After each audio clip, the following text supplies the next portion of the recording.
The canteen on the orbital station smelled of recycled air, grease, and faint traces of ammonia from the alien foods being served. It was loud, crowded, and harsh fluorescent lights flickered above the steel tables. For most, it was just another night, another meal in the long grind of station life. But for Karenni, it was another nightmare. The young alien girl stood at the edge of the hall, clutching a dented tray. Her eyes, large, violent, and reflective, kept darting to the group of her own kind lounging near the center. They were older, taller, and stronger. Members of her species, the Xylari, valued dominance, and Karenni had no clan to protect her. She was an orphan, marked as weak. "Here comes the floor rat," one sneered, his ridged forehead crinkling with amusement. Before she could reach the food dispensers, one of them kicked her ankle out from under her. Her tray clattered to ground, the sparse meal scattering across the filthy floor. Laughter erupted from the table. "Eat it," another bully jeered. "That's all you're good for. Crawl and lick it up like the mongrel you are." Her throat tightened. She wanted to scream, to run, but hunger burned too deeply in her stomach. Slowly, Karenni crouched down, trembling fingers hovering above the dirty floor. The sneers and laughter stung worse than hunger. The entire room watched, but nobody intervened. Most simply looked away. On stations like this, everyone had problems of their own. That was when a chair scraped loudly across the floor. A human, broad-shouldered, unshaven, with grease still streaked on his arms from a day of work, stood up from his table. He had been nursing a drink, minding his own business, but his eyes were locked on the scene unfolding. He muttered, just loud enough for his companions to hear, "Hold my beer." He placed a half-finished mug on the table and strode forward. The bullies barely noticed him at first. They were too busy howling with laughter as Karenni bent lower, her dignity breaking piece by piece. Then the human's shadow fell across the spilled food.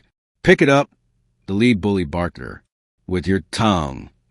The human kicked the tray toward the bully's table. It clattered loudly, silencing the laughter. "She's not eating off the floor," he said, his voice like gravel. The room went still. Humans were a minority on this station, tolerated for their labor but rarely respected. For one to speak against the Xylari bullies was unthinkable. The lead bully sneered. "And what will you do if she does? Break your fragile bones on us." The human didn't flinch. Instead, he leaned down and offered Karenni his hand.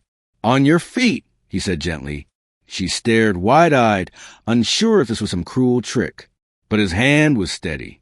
Trembling, she took it, and he pulled her up from the grime. "Name's Rourke," he told her, "and you're eating at my table tonight." Gasps rippled across the room. The bullies rose, anger flashing across their faces. One slammed his fist on the table. "You think you can defy us, human?" Rourke shrugged. "Don't think. I know." The first blow came fast, one of the bullies lunging forward with a swinging arm. But Rourke had spent his life working in rough colonies, fighting off raiders, and handling zero-gravity brawls in docking bays. He ducked under the strike and drove his fist into the attacker's ribs. The alien crumpled with a wheeze. Another rushed him, claws flashing. Rourke grabbed a chair and smashed it across the alien's face. Splinters flew. The whole canteen erupted. Some shouted in shock, others cheered. The bullies hadn't expected real resistance, especially not from a human. But Rourke stood his ground. He bled from a gash on his arm, but he didn't waver. "Anyone else?" he growled.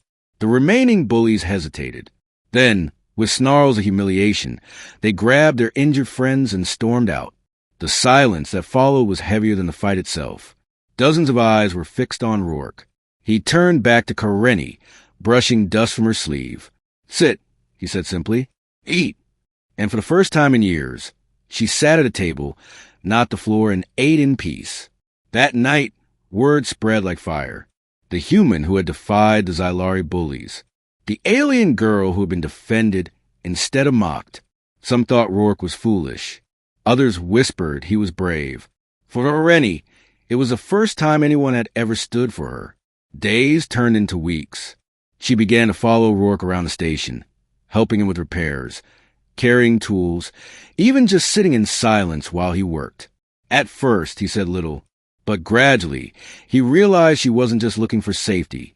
She was looking for belonging. "You don't owe me anything," he told her one evening as they patched up a leaking pipe. Her eyes glistened in the dim light. "You gave me something no one else did." "What's that?" "Dignity." But peace never lasts long on an orbital station. The bullies had not forgotten their humiliation. They returned with reinforcements, a full gang, armed and hungry for revenge. They caught Rourke and Karenni in the lower docks, cornering them between stacks of cargo crates. "This time, human," the leader snarled, "will break you, and she'll beg to eat from the floor again." Rourke cracked his knuckles. "Funny, I was hoping you'd say that." The fight was brutal. Too many enemies, too many weapons. Rourke fought like a storm, swinging wrenches, fists, and even using Karenni's advice to disable alien joints. But numbers overwhelmed them. Just when it seemed hopeless, Karenni did something no one expected. She stood in front of Rourke, her arms spread wide. "No more!" she shouted, her voice echoing through the dock. The bullies froze. Her eyes glowed, not with fear, but with something older, something powerful. Unknown to many, Karenni's bloodline was descended from one of the ancient ruling clans of the Xylari, and when pushed to the edge, her lineage awakened. The air shimmered with energy. The bullies stumbled back in shock. None dared touch her now. "You mock me no longer," she declared, "because I am not alone. I have someone who stood when none of you would." Her gaze flicked toward Rourke. "A human?" The bullies fled not out of mercy, but out of fear, for no one wanted to challenge awakened Xylari heritage. Word spread again. But this time, it wasn't just about the human who stood up to bullies. It was about the alien girl who discovered her true strength, because a human had given her the chance. Karenni would go on to rise in her people's ranks, eventually leading efforts to bring unity to the station's broken communities. And at her side was always Rourke, the human who had once said, "Hold my beer," before changing her fate forever, ending. Years later, when the station thrived under Karenni's leadership, she often told the story of the night she ate at the floor, but she always ended it the same way. "I was broken until someone believed I was worth more, and that someone wasn't one of my people. It was a human. Never forget that strength comes not from power, but from the courage to stand for what's right."